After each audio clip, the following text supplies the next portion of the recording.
Hey there, ladies and gentlemen. Last episode was the clear ignition to the climax that'll take the next few episodes. Every party started to make their move. Even the mysterious parties like Tenten, Donzo, and Minato are coming to light. That wasn't a suggestion that Tenten is on the dark side, simply that her motives are unknown. We have some clear ferocity between the Sasuke and Neji teams, and some obvious hostilities are already coming to light between the Sakura and Shikamaru teams. Meanwhile, Naruto and Shino have actually been pretty calm, but with Minato's sudden appearance, plans might be flying out the window. There were some comments that this was a refreshing change of pace. You and me, both. I loved doing the flashbacks and fleshing all of their individual storylines out, but coming back to Konoha where they are all together is magnificently refreshing. Meanwhile though, I hope you're all hoping for some action because this episode has it in spades. I don't want the climax to take forever, so I'm not going to slow things down. We're jumping right into the thick of it right after we left off last time. Make sure you like, comment, share, and join the Discord for meatier discussions.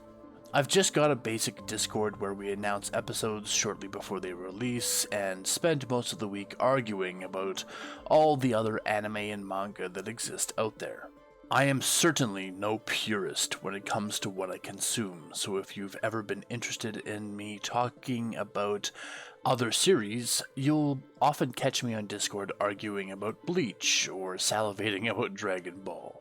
If you have a manga that you'd like me to read, suggest away as well. I'm kind of out of the loop when it comes to newer manga from the last 5 years or so. Might be more because COVID really messed with my perception of time. So if you excitedly engage in more current stuff like Dandadan and Poly doesn't take part at all, it's because I'm trying to consume those series as blindly as humanly possible. Meanwhile, sometimes you'll be talking something more obscure like Siren or Needless or even Horimiya, and I'm the center of the conversation. Soon, very soon, I'd like to convert these passions for other manga onto my YouTube channel, perhaps though not in the form of rewrites. I've said before, but I'll repeat, I always intend on doing repeats and of various series, but being a writer, I love talking about what makes a story good and talking about the finer points that make a story a top seller versus a dumpster fire or even a cult classic. For example, I just saw Big Trouble in Little China last weekend for the first time ever, and while it was immensely entertaining to watch, it was a box office disaster in its time. It's these kinds of things that I really like delving into the why. Everyone does it differently, but I consume entertainment with a lens of education, so I can figure out how I can better my own stories. Entertainment in the East is told fundamentally different from entertainment in the West, but both enjoy global hits. Finding those key factors that can take a story from bad to okay, to good to great is the transformative experience that I aim to engage with. If you find yourself getting frustrated with my takes in the Discord, please also remember that I'm having a laugh 80% of the time. I have found that I tend to come across in text as rather cold or distant, but the person typing that text is still having a great time. And the more to join in on that, the merrier. Ranting over, let's get into this episode! Still struggling slightly in her corner of the room, Ino tried desperately to at least change her angle so she could watch the brewing storm behind her. She could feel the chill of wind blasting through the broken window and the sound of rain smattering down upon the bare wooden floor of the room. However, between the four teenagers there was a deadly silence as each sized the other up. Save Sasuke, 3 of them were censors, and likely spent this muted moment taking in as much as they could in search of whatever advantage they could take. The floor nearer the entrance of the room creaked, and that was all it took to upset their careful measuring. Bursting forth, Neji flew past Hinata and smashed into Sasuke as both hurled into the far wall. The chakra around Neji's fist turned into an intense flame, and as he threw it and Sasuke ducked away, Neji's fist carved straight through the wall. It wasn't a moment more before both found themselves in the halls of the Hokage building, disappeared from Hinata and Kiba's distraction. Growling excitement at this moment, Kiba glanced in Ino's direction. "Ino, you've simply been misled. After we finish protecting the Hokage, I'll make sure to set you free." Activating her soul Byakugan, Hinata locks eyes with Kiba as he summons out two ninja cats. With a quick hand sign, Kiba directs them to circle Hinata and smirks at her, welcoming her to make the first strike. Without hesitation of the encircling cats, Hinata dashes in. Her movements are smooth and efficient to Kiba's surprise. Akamaru feints several times as a scare tactic, but Hinata doesn't even flinch as she weaves between the cats' leaping attacks from various flanking positions. Dodging with minimal effort, Hinata meets one of the cats in midair with a gentle fist strike to its side. Its chakra flow disrupted, the cat can't maintain its connection with Kiba and unsummons. Nodding acknowledgement to Hinata's newfound ability, Kiba whistles sharply as an eagle bursts from a cloud of smoke behind him and bolts out the window. Tracking it for just a second, Hinata must refocus as Kiba hurls fire-imbued kunai across the room in a wide arc. "Earth style!" Hinata shouts, unable to finish the jutsu audibly as an earthen wall raises to protect her from the attack. The fire from the kunai flickers, casting eerie shadows across the walls and allowing Kiba to take advantage, lunging in from a hidden angle. As their attacks clash, Hinata's Sharingan eye springs to life without her realizing it. Instinctively reading Kiba's movement patterns, Hinata deflects a close-range strike from him with such precision that she surprises herself. Another cloud explodes beside Kiba as Hinata recognizes another beast summoning.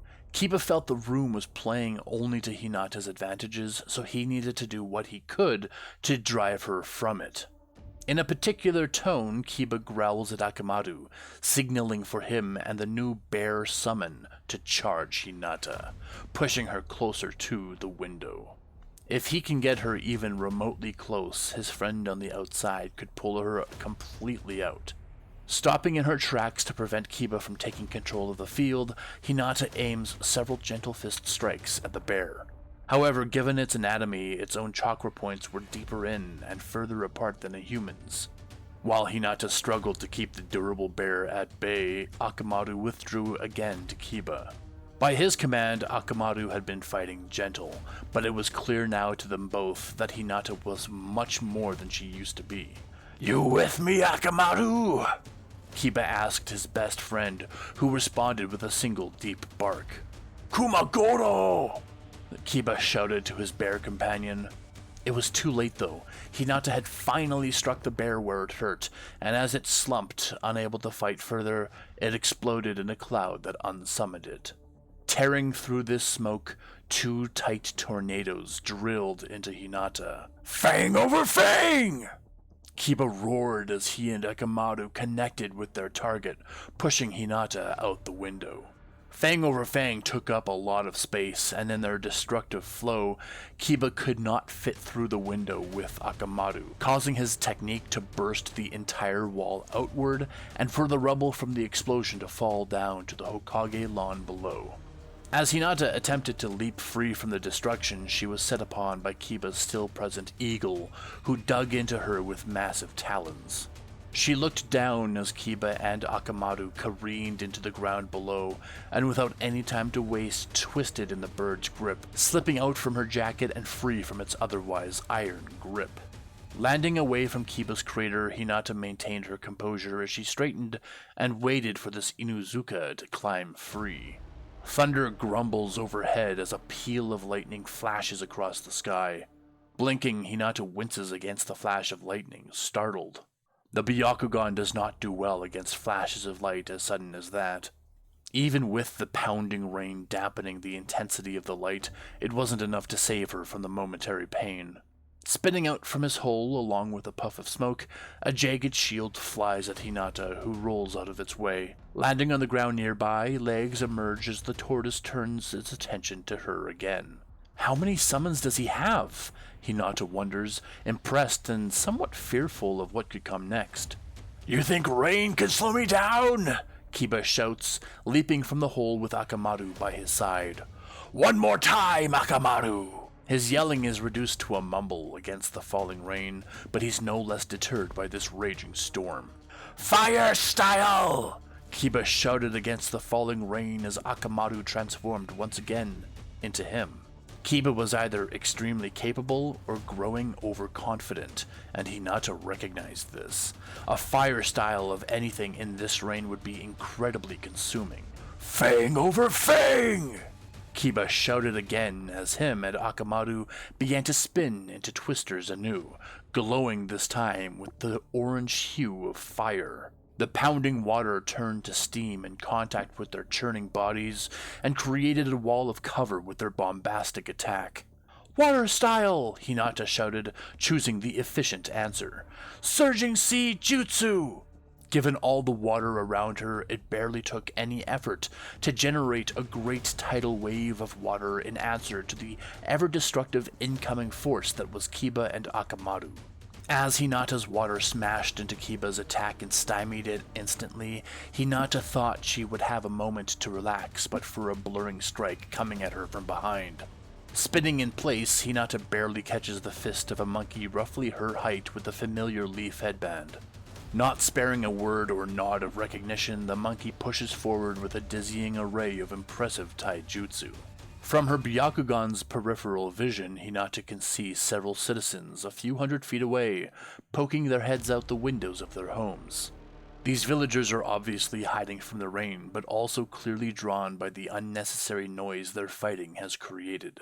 This fight has to end soon. Flipping away from the spinning shell a second time, Hinata barely avoids the reaching counter from the monkey. Lightning style! Hinata shouts as she sees the tortoise, monkey, and Kiba approach from nearly every side. She would have to take some damage to deal some damage in this case.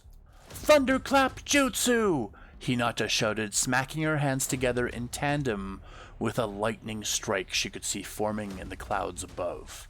She was no weather expert, but every storm she had endured in her life, her father had made her and Neji watch with the Byakugan.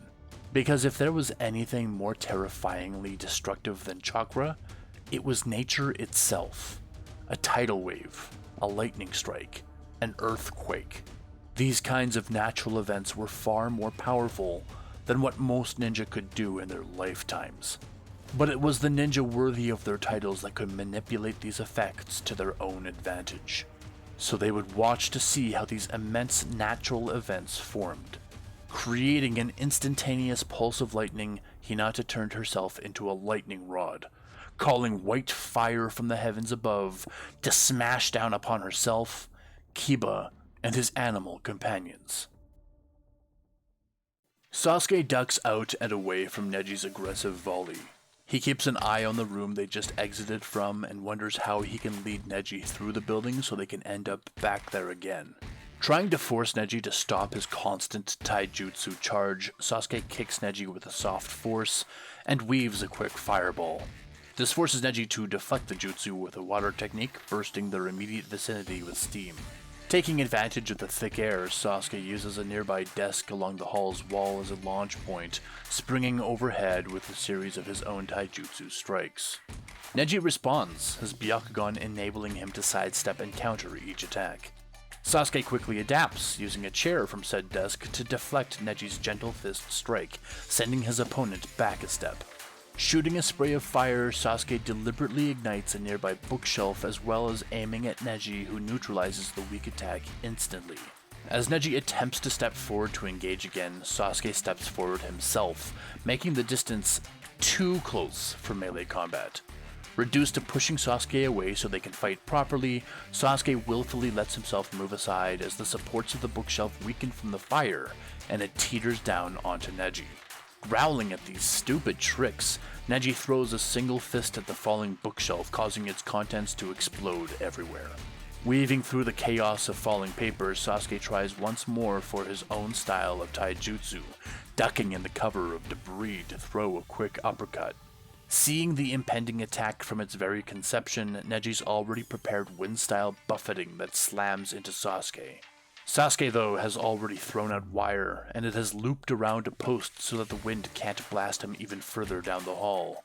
As his body's momentum pulls him around the post, he makes a full circle swing, enabling Sasuke to finally land his first true hit, a heavy punch to the ribs.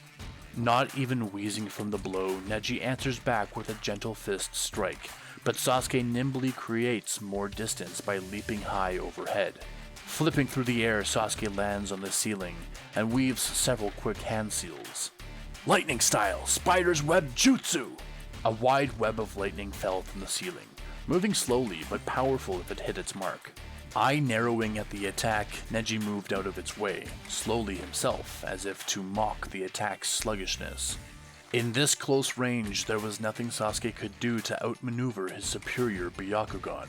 Even if Sasuke were to use 100 distractions, Neji would always see him. Grabbing a wall scroll, Sasuke used it as a makeshift distraction by whipping it in Neji's face before sliding under another thrown punch. Now encouraging the chase, Sasuke runs further down the hall to find more distractions to throw at Neji. If the Hyuga prodigy was anything like his younger self, Neji would soon lose his temper at these childish pranks and start fighting recklessly.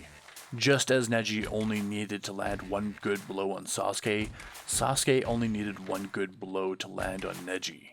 Unlike his previous sparring partner Fu, Neji was slow as he moved through the hall.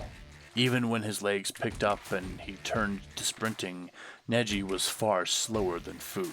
So, despite playing around with the chairs and wall hangings, Sasuke actually found little difficulty in evading Neji's attacks. Is this a fight or a circus act? Neji mutters under his breath, shaking his head at all the thrown debris. Infusing his limbs with alternating elements, Neji throws a fiery fist, followed by a lightning kick and then an earthen punch.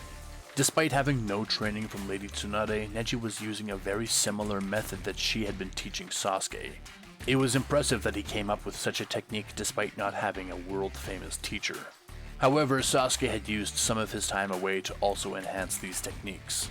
Though he didn't have the full elemental control that Neji did, Sasuke could still use 3 elements: fire, lightning, and water. As he felt his Sharingan activate finally, Sasuke was able to finally adapt quickly enough and launch counter-strikes to Neji's own with Lady Tsunade's training. This halted the Hyuga's advantage, as the 2 leaf prodigies squared off in a matchup of elemental taijutsu. No successful strike landed as both perfectly countered each other with every thrown blow. This sustained interchange of elements was, however, fatiguing, and Sasuke recognized that neither of them would be able to keep this up.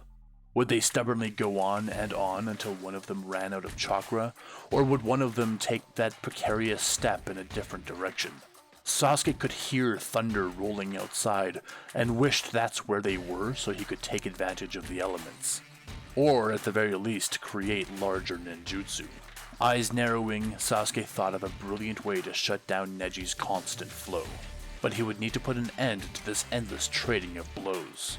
"Lightning clone!" Sasuke shouted, conjuring one in his place as he leapt away again. Even before he landed again, Neji had cut down his clone and took the shock head on. In that same breath, Sasuke had drawn blood on his thumb and thrust a hand to the floor. A puff of smoke announced the arrival of an overlarge Katsuyu, who was so large that she took up the entirety of the hall, threatening even to break the walls around her. "Acid if you will, Lady Katsuyu!" Sasuke requested, now behind her and unable to see Neji. "Oh, sorry for this." Katsuyu apologized as she spewed out a great spray in the entire width of the hall and forced Neji to leap backward. "Wind style!" Neji shouted in an instant reaction to the summoned Katsuyu. "Great glaive jutsu!" 3 huge slices of pressurized air lashed out from Neji and cleaved into the slug blocking his path. Instead of unsummoning, Katsuyu split into 3 smaller Katsuyu, and Sasuke smirked. How Lady Tsunade found such a flexible summon was beyond him, but it was the kind of summon that could always accomplish Sasuke's needs. Perhaps she would hold Neji's attention for long enough for Sasuke to get around and free Ino, but that Byakugan was a lot of trouble. They needed Ino for this excursion, but Sasuke also needed to conserve energy for the fight to come after Neji. 2 of the 3 Katsuyus suddenly burst in a cloud of smoke, and cleaving a tunnel through the dissipating fog, Neji charged Sasuke. His plans dissolving, Sasuke decided that he needed to shut Neji down with as little energy as possible spent. Taijutsu it is. In their initial exchange of kicks and punches, each one barely missed or grazed the other. Neji's Byakugan prevents strikes from blind spots, so Sasuke goes for the old-fashioned brawl. Every time Neji threw anything other than a fist, Sasuke was forced to twist out of its trajectory or deflect the blows. An open palm, or even fingers, and Sasuke was suspicious of the gentle fist. He might be fine with one chakra point closed, but anything beyond that and he'd be nothing more than an invalid against Minato. The familiar sensations of his Sharingan allowed Sasuke to quickly see and adapt to Neji's attacks. Their hands and feet became veritable blurs as each dodged, blocked, or countered one another in tandem. The sound of their impacts against one another echoed down the hall, and each blow was perfectly timed and calculated. Shifting stance, another adaptation to Neji's precision, Sasuke begins incorporating low kicks and sweeps to keep Neji on his toes. Neji's advanced answers involved full spins to add force to his strikes. Feinting, Sasuke threw a particularly slow left, followed closely by a fast right. When Neji blocked the left hand and noted its weakness, he had a lapse in judgment for the faster right hand. Catching Sasuke's fist this time was no meager feat, as the force of the punch drove Neji's blocking hand into his own shoulder and then through the wall behind. Sasuke had been learning how to duplicate Lady Tsunade's immense strength since returning to the village, but he was nowhere near her level yet. As Neji crumpled in surprise through the wall, Sasuke bid Lady Katsuyu to return home as he dashed back to the room with Ino in it. Hearing Neji enter the hall again, Sasuke spun as he reached the door. Catching a figure in the corner of his eye, Sasuke looked into the room to see someone he did not expect. "Oh, it's you.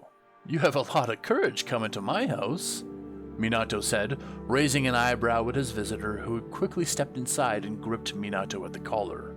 "You've misunderstood something, boy," Danzo said quietly, pushing the Hokage until his back met a wall.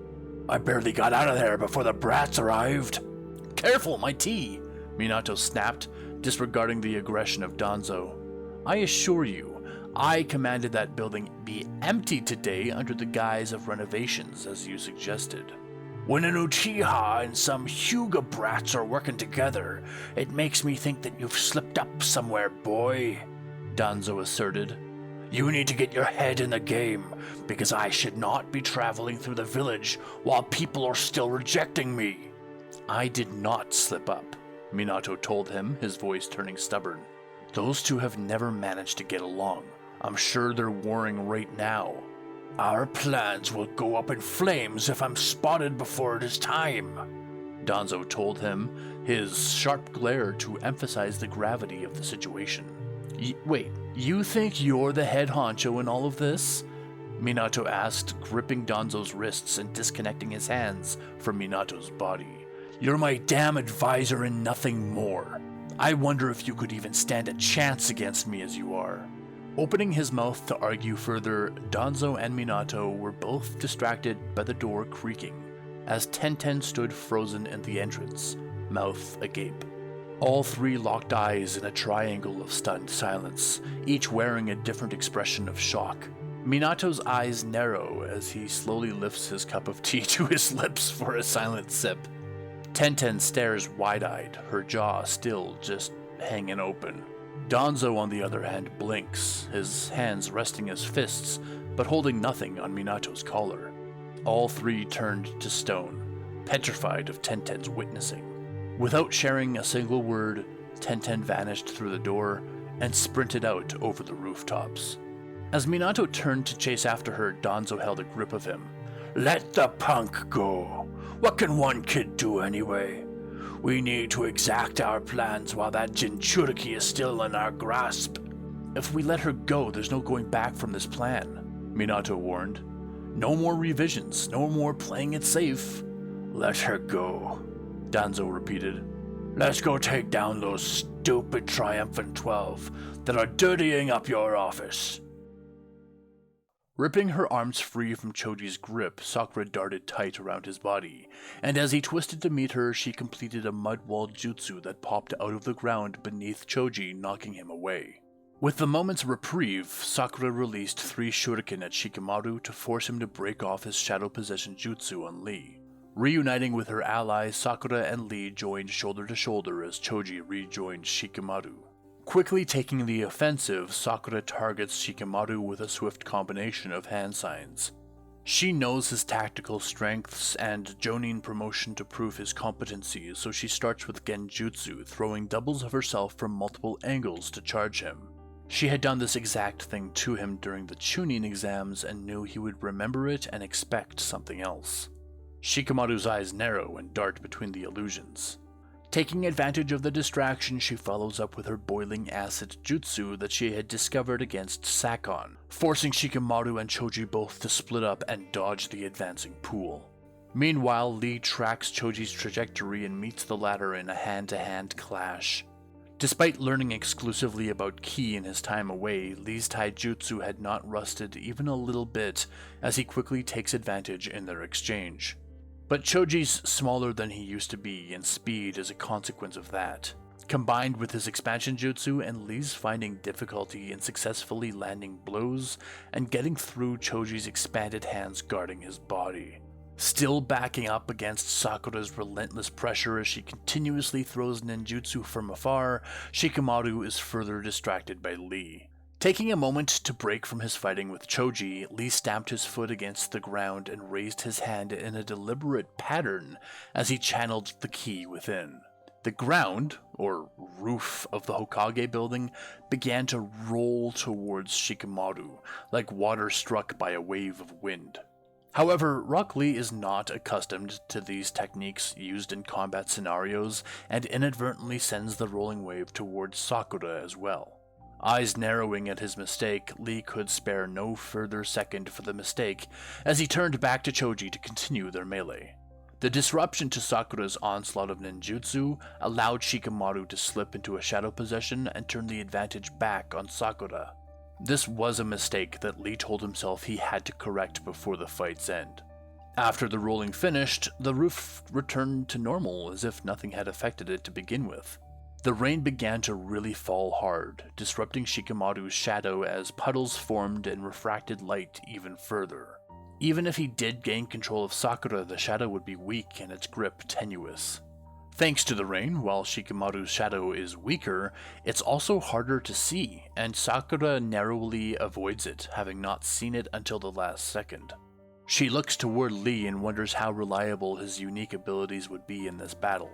Throwing a couple more shuriken, Sakura disrupts Shikamaru's attempted possession again, but recognizes that she only has 5 more shuriken, and that disruption has limited use.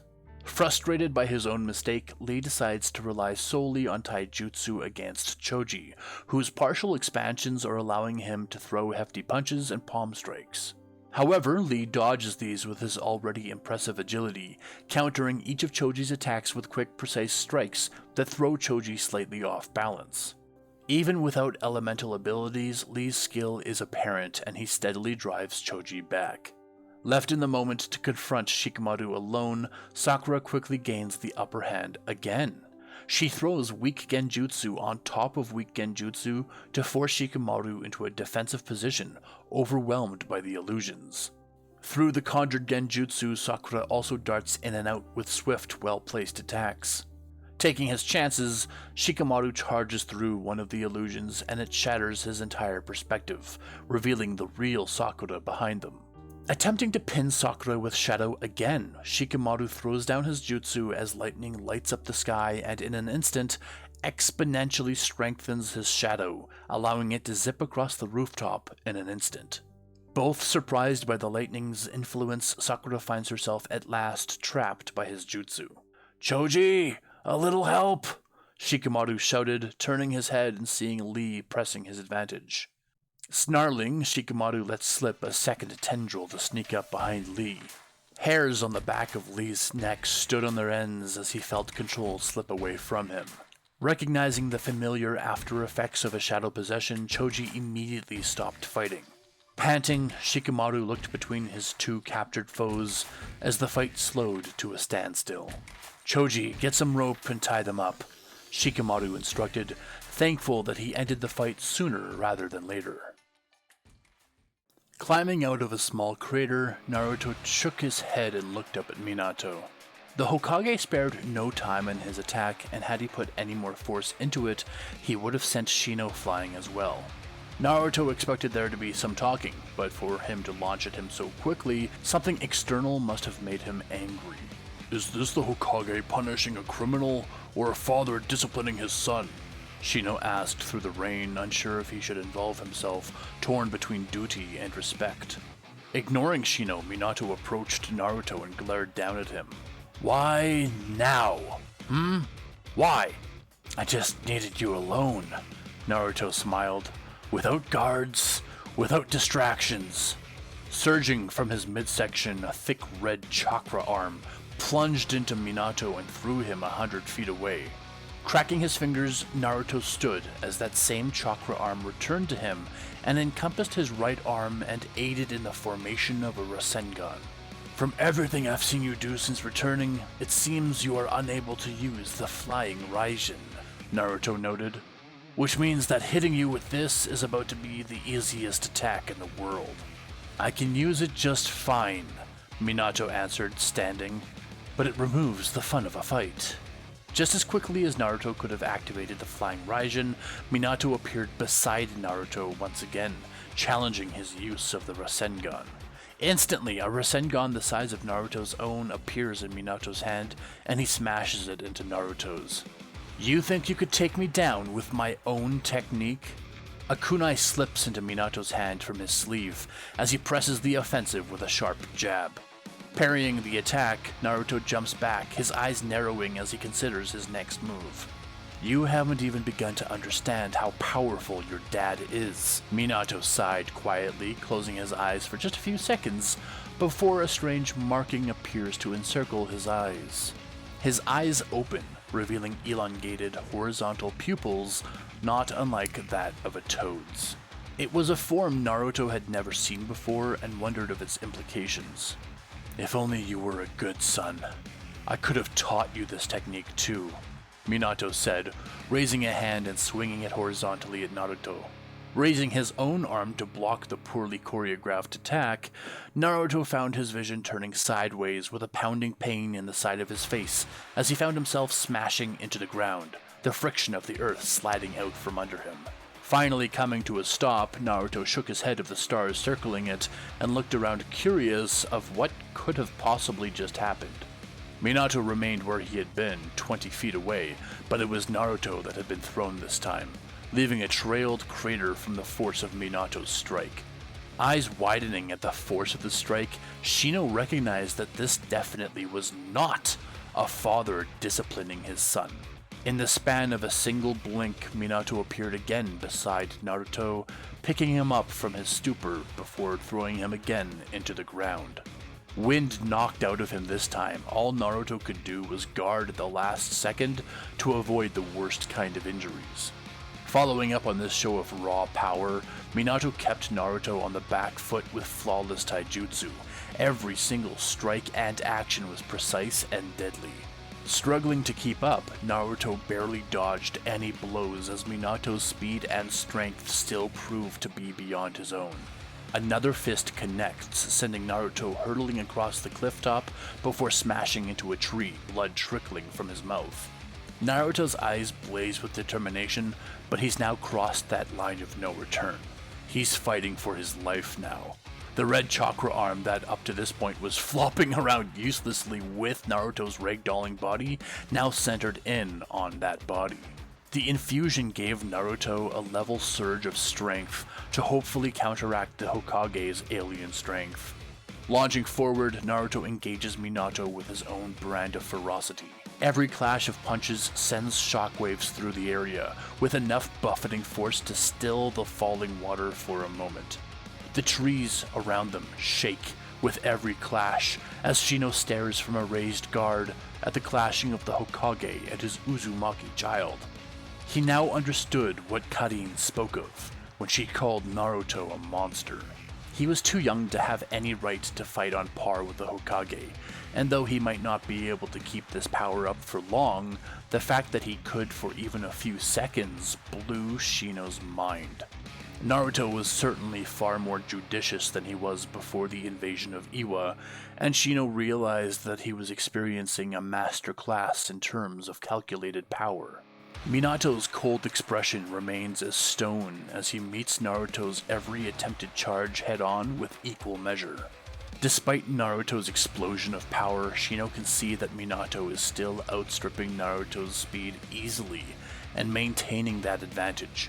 Not just that, but it doesn't seem as though Minato is holding back at all, as every connected strike sends Naruto flying. If not for Naruto's own immense durability, any other fighter would have been utterly defeated by now. At this point, it seems like Minato's aiming to kill Shino, and that's certainly not something any real father would want to do to their son.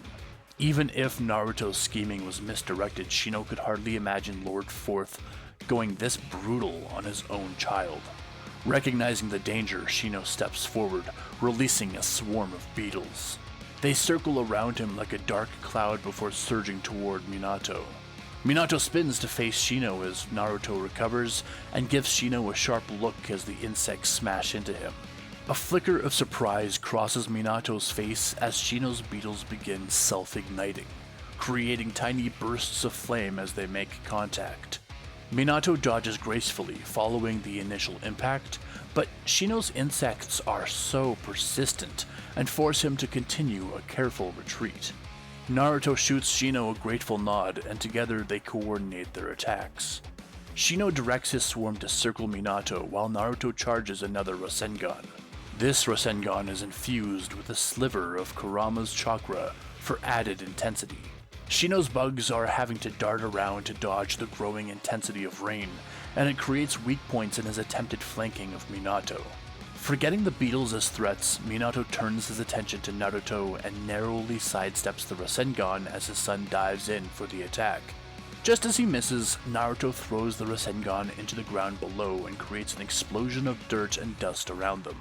Naruto's already been pulling massive spurts of energy from Kurama's single tail, and it seems for the moment that fraction of chakra has nearly depleted.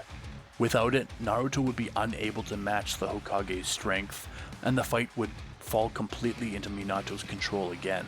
Through the dust and pelting beetles, Naruto reaches upward with the last of his augmented strength. Too distracted by the showering debris and swarming beetles, Minato did not see Naruto's brutal uppercut slam square under his chin, which sent Minato and not Naruto finally careening into the trees.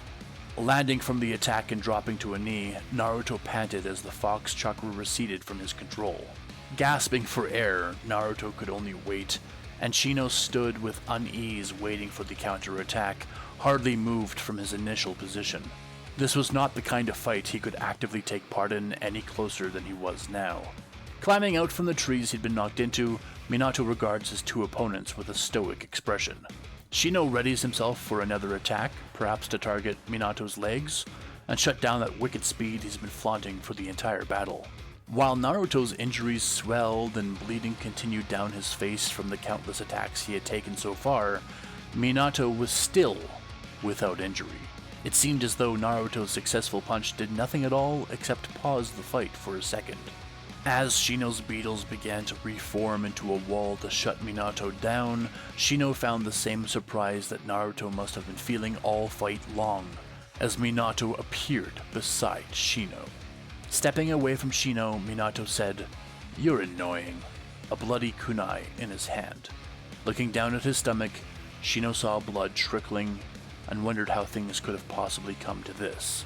His eyes fixated on the injury as he struggled to suppress the shock of being stabbed. With his sagely strength, Minato landed a punch centered on the side of Shino's face, sending him off the cliff and smashing heavily into the ground far below. "Shino!" Naruto shouted, running to the cliff's edge before being accosted once again by Minato. "Fleeing because you're alone now?" Minato asked Naruto, throwing him away from the cliff. "Tend to the dead later." To be continued, am I right? That's the end of today's episode. Whew. I haven't had such an action-packed episode in a very long time. I'd hoped that it was obvious that the discussion between Danzo and Minato happened during the events of last episode. I just needed to fill you in on what happened between Minato at home and Minato on the cliffs. There was also some contemplation in whether I'd finish the battles today or continue them on next week. I think I left them pretty ambiguous, so you can guess among yourselves whether there are any clear-cut victories or losses yet. Also, some of the fights might seem far more impressive than others. Call that dramatic flair, because some of the characters still have so much more to show off in the future. Some people wondered whether the storm was natural. I appreciate being speculative of everything, but in this case, yes, the storm is entirely natural, if not symbolic of the turmoil currently playing out. And the storm is useful for many reasons. It's meant to be quite intense, which would deafen their fighting taking place, as well as provide advantages and disadvantages to the combatants. Something that I think is cool in Naruto canon is when Sasuke utilizes natural lightning against Itachi. But then before and after that point, no one really utilizes nature around them for the express benefit of their abilities. I mean, I can't say it never happens, just that it's more rare. So I wanted the storm's effects to impact all the fights that were occurring outside. Whether it was Hinata conjuring a flood to stymie Kiba, or centering a lightning strike on herself, or how the storm's effects could hinder and sometimes help Shikamaru's shadow possession jutsu, or interfere with Shino's bugs. All of that was just to help build how something as simple as the weather can directly affect the effectiveness of anybody's abilities in battle. As always, I'm eager to hear whether the fights were easy to follow. I've had trouble in the past with making a fight too quickly paced, and therefore a jumble to listeners. So please, if you could, provide some feedback on the clarity of the fights. Of course, I'm more concerned with the fights that had more than two combatants. Hinata vs. Kiba was very easy for me to choreograph and picture in my head. Sasuke vs. Neji as well. But once I moved on to the larger fights, keeping track of everyone was easy for me, but translating that to the written word is a different matter. Anyway, I really enjoyed making this episode just as much as I enjoyed making last episode. Still super refreshing. Let's end with the riddle, and I'll catch you all in the comments below, on Discord, and after that, next week. Bound by purpose, yet torn apart, they clashed with conviction, heart to heart. Each held belief, a vision, a cause, but truth lay hidden, wrapped in flaws. Struggle ended, though none knew who won, for shadows linger, yet work undone. Those still standing, wounded yet whole, must join as one to fulfill the goal. The sky's the limit.